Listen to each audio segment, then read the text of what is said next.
And today we're asking the question, is your personal computer Y2K compliant? Thank you very much for being with us today. My pleasure. We hear a lot about all of these businesses and trying to become Y2K compliant, but we should be considering a lot at home. What are some things that we should take into consideration when trying to determine what's going on with a personal computer in 2000? Just like mainframe computers, all personal computers are afflicted by the same Millennium Bug, and that's the absence of the two-digit century field in the dates, and therefore the year 2000 can be mistaken or would appear if it's 1900. Well, there are several ways that your computer can be affected by this. Let's say your hardware is compliant and your software is not.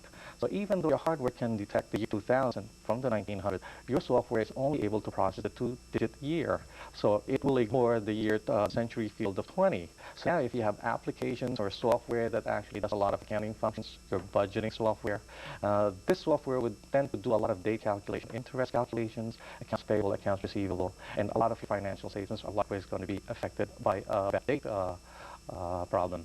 Now, the other thing is some software manufacturers would actually use a date control mechanism in order to control their upgrades or releases of brand new software. So what happens is, let's say, as of a certain date, some of their files or some of their applications would be in effect. This is basically, like a good example would be tax tables. Right. You don't want them to be effective until after a certain date. Now, if you have a date problem in your machine, then you have a real problem. You have a real problem. You could infect your data with all types of bad information. Now, what about if there's someone who's out there who just bought a computer? They're not even safe, even though they just may have bought one just last month. That's correct, because if that computer was assembled at least 2 years ago, now the BIOS that could have been used there is not Y2K compliant. A lot of the BIOS chips were made prior to the 97 have a system clock problem.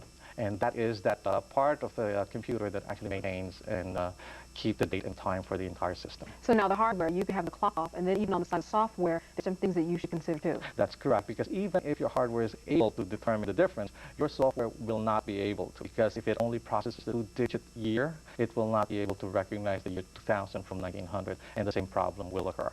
Now, what do you do in order to keep up with all this moving technology? Well, there's three ways of different things, or three different things that you could do in order to check whether your machine is compliant or not.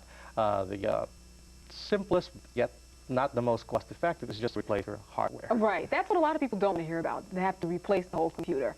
You know, I mean, I think that when it comes to keeping up with technology, you have to be almost a millionaire in order to, take care of what's going on. You have other steps that people can also consider. Yes, well, let's say if you have a lot of investments in your personal computers now, and replacing everything is not a viable solution, well, you could hire a professional consultant that would eventually help you take a look at the different computers and see if they're Y2K compliant, whether you could save this hardware and just upgrade your BIOS chip, or save software and basically come up with patches from software manufacturers and just update this software. If you totally have to replace it, he will help you migrate your data from the old system to the new system. Right, because a lot of emphasis has been placed on businesses and making sure that they get the help that they need. But on a personal level, I really haven't seen that much out there. Correct. Up to this very day, a lot of people are unaware that they are likewise affected by the Y2K bug. Even if they are, it's just like the tax deadline. I mean, right. People don't really react until the very last day when you're supposed to do it. Exactly. So people keep those things in mind, and certainly they can check into certain websites to get free software that might be out there for people who do need help with their personal computer updating.